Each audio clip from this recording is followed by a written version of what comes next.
What's up, you guys? Slim here with a new video today. We're here to do the next episode of how to beat this deck, and we are talking about a deck that is very close to my heart, and that deck is 60 card decks in general. We're going to focus on the two main versions of the 60 card deck that are being played right now, which are the 60 card Plant Zombie Lightsworn deck and the 60 card Plant Zombie Dinosaur deck. I'm not going to include the 60 card Burning Abyss deck that actually did top YCS Salt Lake City. Shout out to Tamir, the deck was amazing. The profile was amazing, really great guy. However, I'm not going to put that into this category because I feel he just made a really good meta call. Burning Abyss are their own separate deck. Being able to play a bunch of cards in them is nothing, short of, amazing and just another strategy that people weren't prepared for. But I feel that if we're going to do a video on Burning Abyss, we'll definitely do that separate than a regular 60 card deck. So I'm just letting you guys know ahead of time we're not going to be talking about that deck. But what we are talking about is the 60 card decks, the two main 60 card decks, and they all revolve around the almighty That Grass Looks Greener. This card is absolutely insane. You guys already know. Since it was first released, it originally was meant for Infernoids, because Infernoids are just free summons when in the graveyard, so they alone basically benefited from this card. Of course, it went to 1. Now being at 1, it is the almighty, God card in a sense for this deck. And you guys already know they mill more than half their deck, and they basically win because these decks, their graveyard becomes like their second hand, their second deck. It's absolutely insane. So we're just going to go around like as we always do, just some of the basic stuff you need to know about these decks, and then we're going to talk about how to beat them. So starting off, so we're going to start with the quote-unquote the Lightsworn Zombie Plant deck. Now, I'm going to actually be the first to say it. I know you guys. I know it's not really a Lightsworn deck. On average, you just play Raiden and Wolf and Charge of the Light Brigade. And if you're JY Sharif, shout out to JY, you're able to play 3 Solar Recharge and not brick with them. Because I'll tell you right now, we only play a maximum of 6 Lightsworns, and I don't know how that man is able to play 3 Solar Recharge, but he gets the job done with it.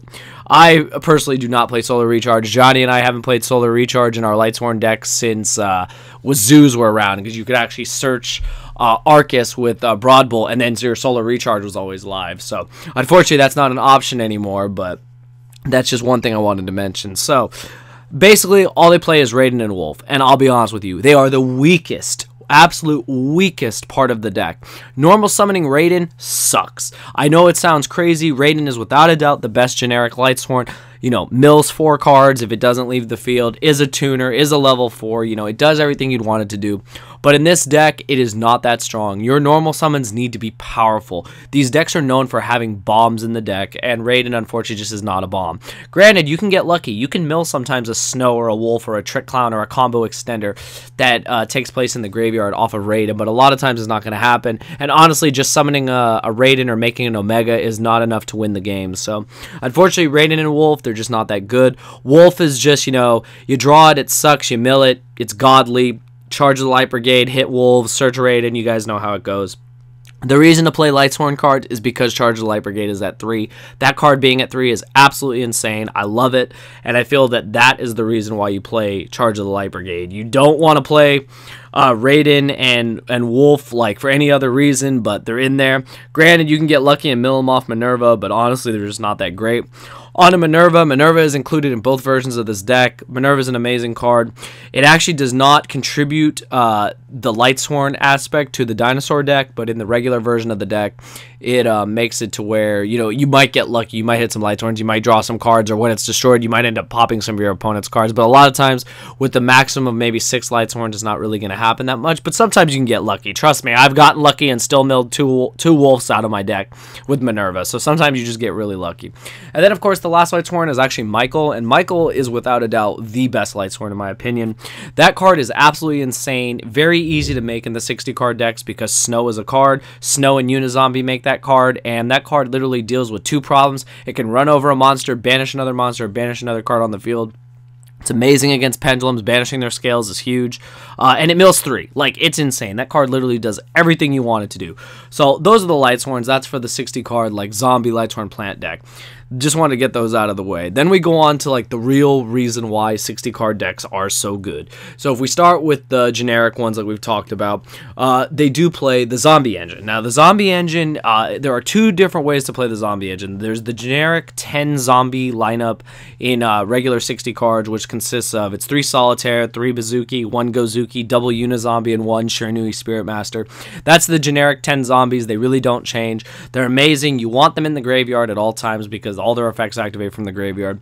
Zombie engine, honestly, in my opinion, is the best way to play the deck. I know a lot of people try to play pure Lightsworn, but without a doubt, the zombies just add a whole nother dimension to the deck. They open up synchros, they open up XYZs, they open up links, they do everything you could possibly want for the deck, and I feel that not playing them is a mistake. That's just my personal opinion. I feel the zombies are absolutely insane in this deck. And then, of course, the all-stars of the deck are Lone Fire Blossom, Predaplant, Orphis Scorpio, and, of course, the damn Darlingtonia Cobra that you never want to draw. But they are the nuts. They literally search Brilliant Fusion, which is basically a win condition by itself. Resolving Brilliant Fusion is so insane in this deck, giving yourself an additional normal summon, setting up for the one Lightsworn that I left out on purpose, is Curious. And Curious is in another tier of its own as the almighty Lightsworn. That card is so insane, such a good link monster. It does everything you could possibly want it to do. 2400 is not bad. It's a guaranteed snow engrave, and it mills 3. And when it leaves the field, you add a card back to your hand. Like, that's absolutely insane. You could literally add back Soul Charger, Monster Reborn, or just any of your broken spell cards, or monsters, depending on which one. You can add back a hand trap if need be. So, I mean, it's really insane what that card does for the deck. It changes to a whole nother level upon its release. But the Predaplants, they're insane. Lone Fire, and a Predaplant is just, I mean, is the nuts. If you resolve that combo, you usually win because you're ending on a board that your opponent can't break, or if they can try to break, but you have so much advantage. You have a Snow Engrave, you have hand traps, you have Ogre on field if you do the combo right. Like, it's really hard to lose when you resolve that combo, just letting you guys know. So that's like the main reasons why the deck is so strong monster-wise. Now, of course, there's all their spells. The 60-card deck, another reason to play the 60-card deck, outside of activating that Grass Looks Greener, is all the powerful spell cards they play. Again, if you play the Lightsworns, you play Charge the Light Brigade, cards insane. You play Brilliant Fusion, cards insane. You can play 3 Potted Desires. If that's not a reason to play 60 cards, I don't know what is. You can resolve all 3 Desires, and you'll still draw good. Or you'll still not banish all your combo pieces every time. Like, Potted Desire is absolutely insane in 60 cards. Like, the chances, you know, you just banish 10 cards, draw 2 in 60 is nuts. Pod Desire is insane. You have Left Arm Offering, which is basically 4 copies of pretty much any powerful spell card in your deck. I mean, you really can't go wrong when playing 60 cards and playing like cards like that.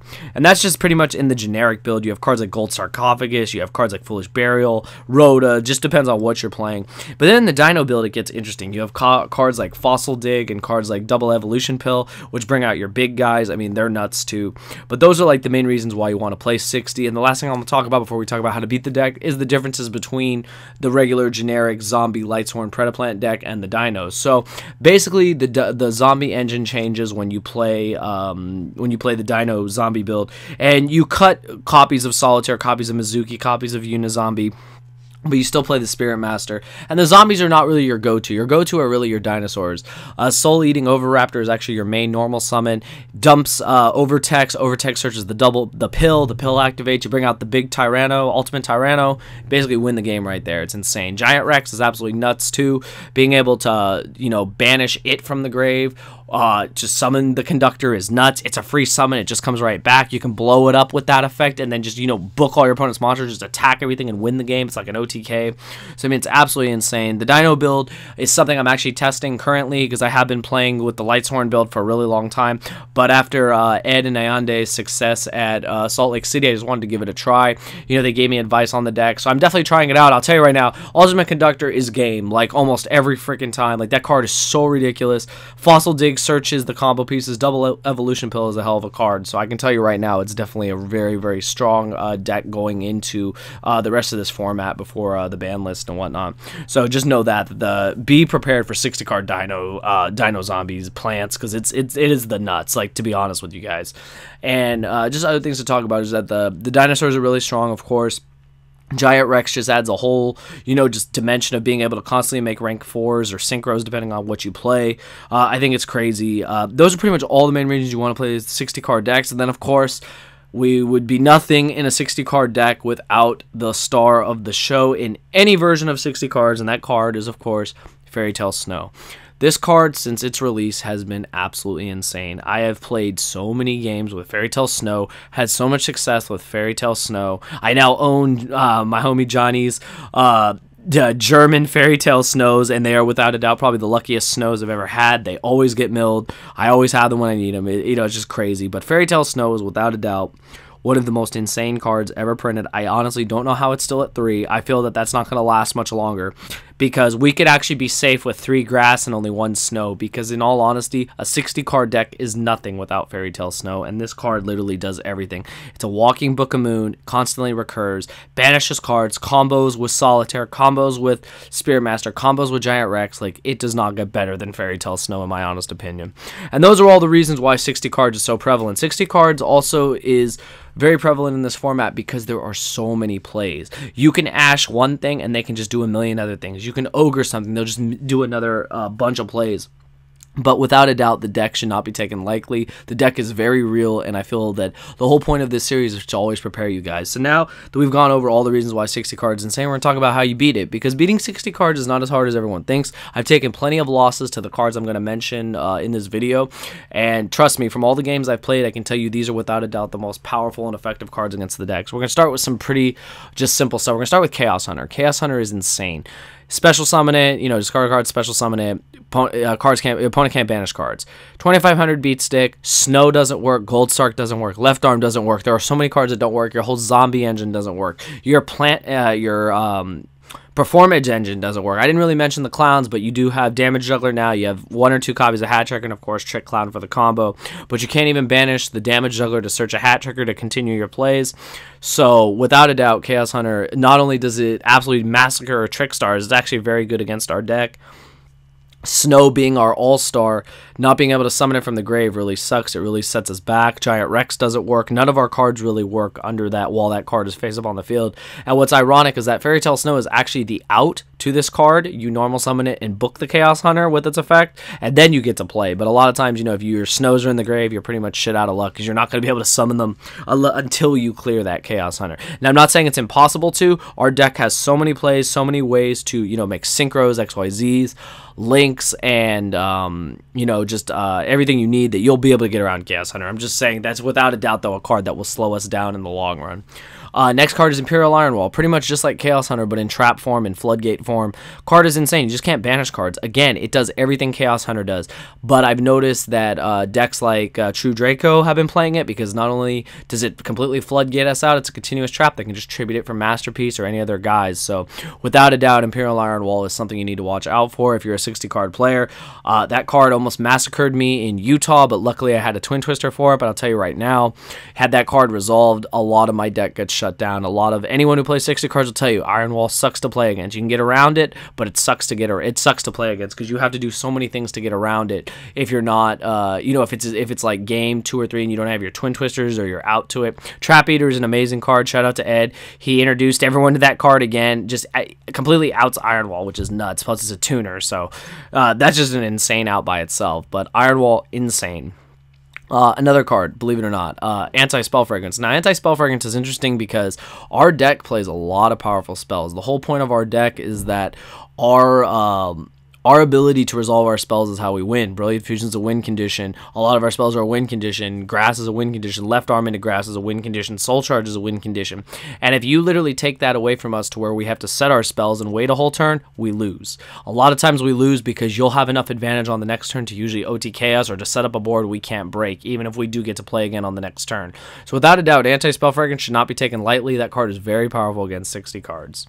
Another card to talk about, generic card, is Dweller. Dweller actually is is huge against our deck. Our deck plays a graveyard reliant strategy, so being able to just activate Dweller pretty much locks us out for a turn, and whenever we're locked out for a turn or two, if you're able to turn the tide of the game, we can lose very easily. Like, everyone thinks like if 60 cards, you know, resolves grass and whatnot, like it's all over, and a lot of times it is. I'll be the first to tell you. A lot of times it is. A lot of times you just grass and it's insane. I grassed for 38 cards in Atlanta. My opponent just scooped. He didn't even look at the cards I milled. Just scooped instantly because he was like, I'm not playing against that. And I'll be honest, I didn't blame him because I hit like 2 wolves, I had a whole bunch of combos going on, and to be honest, it was absolutely insane. But without a doubt, there are plenty of cards that actually really do hurt our deck. And just other like generic stuff would be like board wipes. Board wipes, of course, if we don't really play a deck that negates stuff, and in a sense, like, you know, just flat out negates stuff like Pendulum Magicians do. Like, they put up a board of like multiple negates. We don't really play negates. We play, you know, Omegas. We play, you know, we put up boards that make it to where we're going to dwindle your hand with Omega, put pressure on with Curious. You know, if Curious leaves a board, we add back more powerful cards. We have Snow floating. Snow is like a walking trap. We have Spirit Master to pop a card. You know, there's so many things we have going on when our combos go off that we're not a deck that has a bunch of negates. We're a deck that has a lot of interruptions and a lot of pressure that it puts on the board. And I feel like board wipes like Raigeki, Dark Hole, Kaiju Slumber, Kaijus in general, Raw Sphere Mode, all those things, of course, are very effective against our deck. They're just things that, you know, you just have to take into consideration when building your side deck. Also, Dimensional Barrier. Now, Dimensional Barrier is kind of a double-edged sword, whereas you can call XYZ or Synchros, but we always have the other option. We can also link, of course, so Dimensional Barrier, as strong as it is, sometimes is not the be-all, end-all answer, but it's definitely something to take into account. And yeah, I mean, those are pretty much the main ways like you beat 60 cards. There are other things like hand trap wise. The last thing I'll cover is hand traps. And the 2 I want to talk about, there's only 2. I don't want to talk about Veiler. I don't want to talk about Ogre because I feel they're just not that strong against his deck. Now, you may say, oh, well, Veiler's really good. I can Veiler this, Veiler that. And that's true. But to be honest, we usually can play through and affect Veiler quite easily. But cards like Ash Blossom and Joyous Spring and Ghost Reaper and Winter Cherries. Ash Blossom hits so many cards in our deck. So many cards. Pot of Desires, Brilliant Fusion, Grass. The fact it just hits Grass in left arm is insane. It literally is the card to, you know, stop our most powerful spell card in our deck. So, without a doubt, Ash is phenomenal against our deck. We play it too because it's a zombies. I mean, the card is without a doubt, probably the best hand trap against us. And the last one I'm going to talk about is Winter Cherries.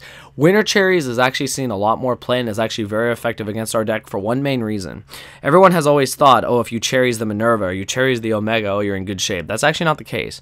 The best card to cherries against us is Seraph Knight. Our whole deck revolves around playing Brilliant Fusion, getting that additional normal, linking away into Curious, and continuing our combos.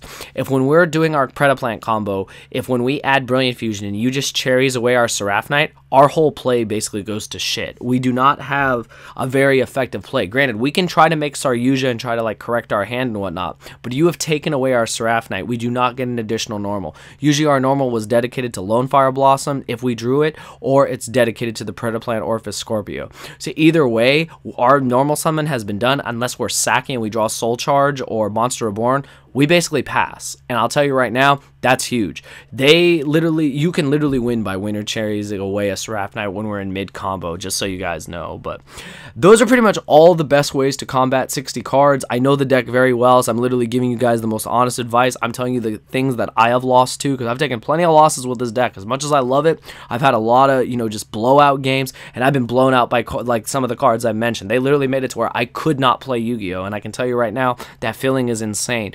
Sometimes, you know, you put that pressure on your opponent by resolving Grass to where no matter what they do, they're not going to win, but they can just dish it right back out by floodgating us out or playing some of the cards I mentioned. But I hope you guys enjoyed the episode. If you did, be sure to smash that like button. Please let me know your ways that you combat 60 cards. Of course, I did not mention all the ways that you can beat the deck.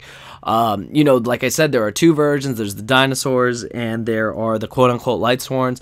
To be honest, right now, it's hard to say which one is better. I think based on results, people are still saying dinosaurs are better. And to be honest, through testing, I can see where that might be true. Their ability to play Ultimate Conductor is insane. Their ability to, you know, just search out, you know, just bring it out with Double Evolution Pill is nuts, and the fact that it can just be an OTK card by itself is ridiculous. Curious forever changed the deck, whether you're playing Lightsworns or not. Curious's effect to just dump a snow and then dump 3 more cards is insane, so you just have to take all these things into account. But I'd like to know what your strategy is against 60 cards. I'd also like to know what the next episode of How to Beat This Deck you guys would like to see here on the channel, and be sure to just have a good discussion in the comments about how you combat this deck, whether it be Dinos or the generic build. And of course, we'll definitely be covering more decks in the future, but let me know what you guys think. I love this deck to death. It's a deck I'm going to keep playing until I can't play it anymore. Grass is at 1. If it ever goes, well, we're going to have to come up with a new strategy, but as long as it's here, I'm still going to play, and as long as we have Left Arm Offering, we're still going to have 4 copies of Grass or Soul Charge or Reborn. So anyways, hope you guys enjoyed the video. Be sure to smash that like button, and I'll see you guys next time. Thank you for watching.